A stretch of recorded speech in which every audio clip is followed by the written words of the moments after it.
तो hello friends, welcome back to the channel. तो आज हम देखेंगे कि स्टॉक्स और म्यूचुअल फंड्स में दोनों में फ़र्क क्या है। अब ये बात तो हम सबको पता है कि जो म्यूचुअल फंड यानी कि मैं यहाँ पे इक्विटी म्यूचुअल फंड की बात कर रहा हूँ।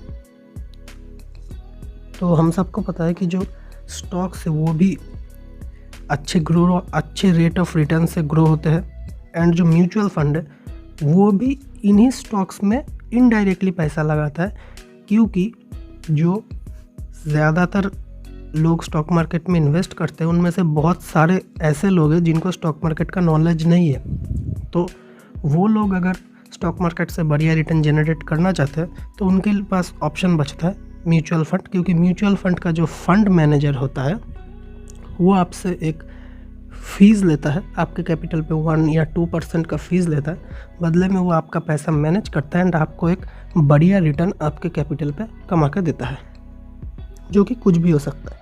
अब यहाँ पे सवाल आ सकता है कि हमें डायरेक्ट स्टॉक्स में इन्वेस्ट करना चाहिए या फिर म्यूचुअल फंड्स में इन्वेस्ट करना चाहिए, क्योंकि जो फंड मैनेजर है वो भी तो म्यूचुअल फंड के थ्रू इन स्टॉक्स में ही इन्वेस्ट कर रहा है। तो हम इन स्टॉक्स में खुद इन्वेस्ट करके ये 1 या 2% भी बचा सकते हैं, तो हम ऐसा क्यों नहीं करते। तो इसका ना बहुत सिंपल सा रीज़न है। इंडिया में ज़्यादातर लोगों को स्टॉक मार्केट के बारे में पता ही नहीं है। तो यहाँ पे अगर आपके पास मान लेते हैं 1 लाख रुपए है, तो आप 1 लाख रुपए के स्टॉक मार्केट में मोस्ट ऑफ द केसेस जो बिगिनर्स होंगे वो ऐसे शेयर्स लेंगे जो पेनी स्टॉक्स होंगे। वो पेनी स्टॉक्स क्यों लेंगे? क्योंकि वो देखेंगे कि 1 लाख रुपए में मेरे पास तो TCS के सिर्फ 30 शेयर्स ही आएंगे, तो ये 30 शेयर्स का मैं क्या करूँ। लेकिन अगर वहीं पे मैं 10 रुपये का कोई स्टॉक लेता हूँ तो 10 रुपये से मेरे पास उस कंपनी के 10,000 शेयर्स आ जाएंगे, मैं बहुत अमीर हो जाऊंगा। और ये है ना हमारा साइकोलॉजी है कि TCS का एक शेयर अभी 3000 के भी ऊपर चल रहा है। तो ये 3000 से 6000 होना बहुत ही टफ है, क्योंकि 3000 से 6000 होने में इसे और 3000 पॉइंट का मूव देना पड़ेगा। लेकिन वहीं पे एक 10 रुपये का पेनी स्टॉक 20 रुपये होने के लिए सिर्फ 10 रुपये का मूव देना पड़ेगा। ये बहुत ही सिंपल है, लेकिन उन्हें ये समझ में नहीं आता कि most of the cases TCS 3000 से 6000 तभी होगा जब उसका मार्केट कैपिटलाइजेशन, आज मान लेते हैं अगर उसका मार्केट कैपिटलाइजेशन 10 लाख करोड़ है, तो जब उससे 20 लाख करोड़ या फिर उसके ऊपर होगा तभी TCS प्लस 3000 उसके शेयर में और ऐड होगा। एंड ये 10 रुपये का कंपनी 20 रुपये तब होगा जब इसका जो 500 करोड़ का कंपनी है ये ग्रो होके 1000 करोड़ का कंपनी बनेगा।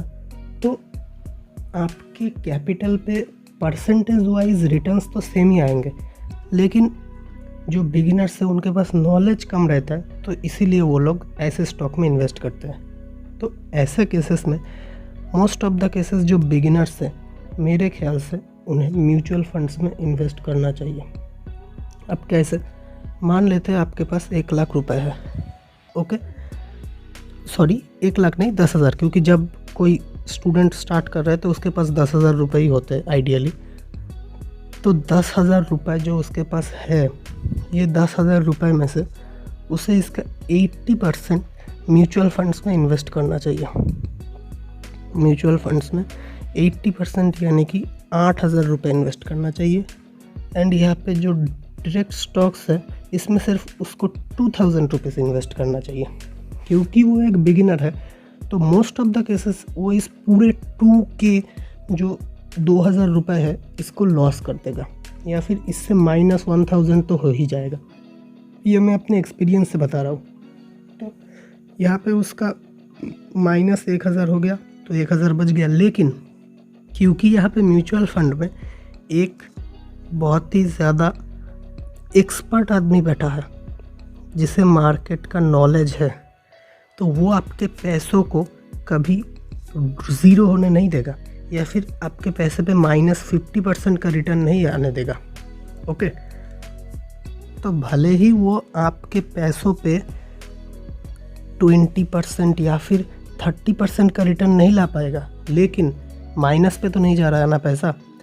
वो क्या करेगा, आपके पैसों पे मान लेते हैं वो एवरेज इंडेक्स फंड पे लगाया है तो 15% का CAGR, या फिर मान लेते हैं आपने द स्टार्टअप वर्ल्ड का वीडियो देख लिया है, तो वो क्या करेगा, आपने स्टार्टअप वर्ल्ड का वीडियो देख के पता कर लिया है कि कौन सा म्यूचुअल फंड कैसे एक बढ़िया 20 to 30% CAGR वाला म्यूचुअल फंड चुना जाता है। इसका लिंक आपको यहाँ पे आई बटन में मिल जाएगा। तो आपको ये बात पता चल गया है, तो आपने देखा है एंड आपने एक ऐसा म्यूचुअल फंड लिया है जो आपको 20% का एनुअल CAGR देता है। तो ये जो 20% का एनुअल CAGR है, ये आपके पैसों को ग्रो करता रहेगा। हर साल आप, हर महीने आप 8,000 रुपये ऐड ऑन करते रहेंगे एंड आपका इधर वेल्थ क्रिएट होता रहेगा। लेकिन इस साल के जितने साल आप म्यूचुअल फंड्स पे लगा रहे हैं, उतने साल आप 2,000 करके डायरेक्ट स्टॉक्स पे भी लगा रहे हैं। आपको समझ में आया पहले साल में कि पेनी स्टॉक्स पे नहीं है, पैसा नहीं बनता पेनी स्टॉक्स पे। फिर आप क्या करेंगे, आप थोड़ा न्यूज़ बेस्ड स्टॉक जो हॉट स्टॉक्स है या फिर IPOs में इन्वेस्ट करेंगे। तो आपने ऐसा करके करके दूसरा साल भी गुजार लिया। दूसरे साल में भी आपका पूरा 2,000 रुपये बर्बाद हो गया। तीसरे साल में आपने क्या किया, आपने थोड़ा बहुत इधर उधर से कुछ सीखा, तो यहाँ पे 2,000 में से मान लेते हैं कुछ आपका 2,000 रुपये ही बचा या फिर उससे थोड़ा कम बचा, यानी कि 1,500, 1,500 या फिर 700, 1,700 बचा। यहाँ पे आप देख रहे हैं यहाँ पे आपका वेल्थ क्रिएट हो रहा है। यहाँ पे आपका वेल्थ क्रिएट हो रहा है क्योंकि 20% CAGR कोई आम बात नहीं है। दूसरी तरफ आप यहाँ पे सीख रहे हैं। आपका जो फाइनेंशियल था, अगर आपका फाइनेंशियल स्टेटमेंट कुछ इस तरह दिखता है,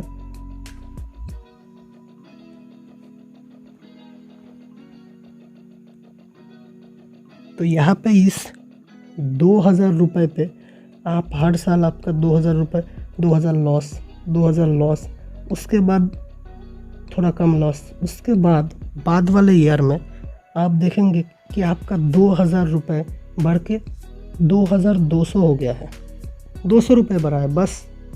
ओके, तो यहाँ पे आपका 2,000 रुपये 2,200 बन जाता है।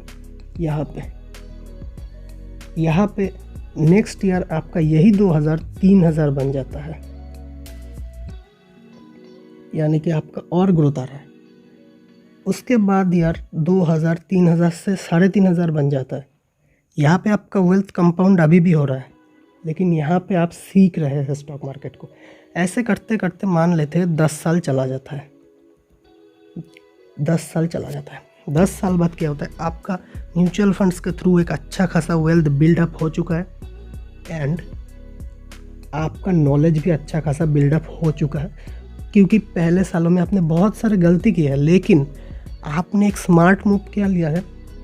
आपने अपने कैपिटल का पोर्टफोलियो का बस 20% से रिस्क लेके आपने पूरा सारा जो गलती है ये सब कुछ कर लिया है।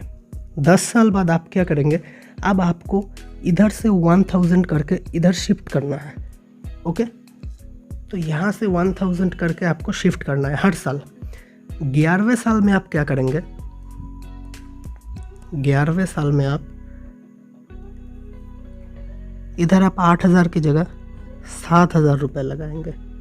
ये पैसा तो म्यूचुअल फंड में जो लग चुका है वो लग चुका है, लेकिन यहाँ पे आप 3,000 लगेगा। तो जाहिर सी बात, आप सीख रहे हैं, आपको पता चल रहा है कि स्टॉक मार्केट काम कैसे करता है, स्टॉक मार्केट में रिटर्न कैसे आता है, स्टॉक मार्केट में रेशियोज़ कैसे काम करते हैं, आप थोड़ा बहुत स्विंग ट्रेड भी सीख रहे हैं। तो यहाँ पे आप हमारा चैनल भी सब्सक्राइब करके रखा है एंड आपको नए नए नॉलेजेबल वीडियोस भी मिल रहे हैं। तो यहाँ पे 3,000 रुपये लगाते हैं। ये आपका अच्छे रेट ऑफ रेट से, ये आपका 20% रेट से बढ़ रहा है, मान लेते हैं ये आपका 17% के रेट से बढ़ रहा है, क्योंकि आप अभी सीख रहे हैं, आप अभी भी बिगिनर है मान लेते हैं। 11th ईयर ये चला गया। 12th ईयर में आप क्या करेंगे, यहाँ पे 6,000। अब जाहिर सी बात है कि 10 साल बाद कि 11 साल बाद आपका सैलरी में इंक्रीमेंट तो आएगा, आपका प्रमोशन तो होगा, तो ये 6,000 तो आप इन्वेस्ट नहीं करेंगे ना।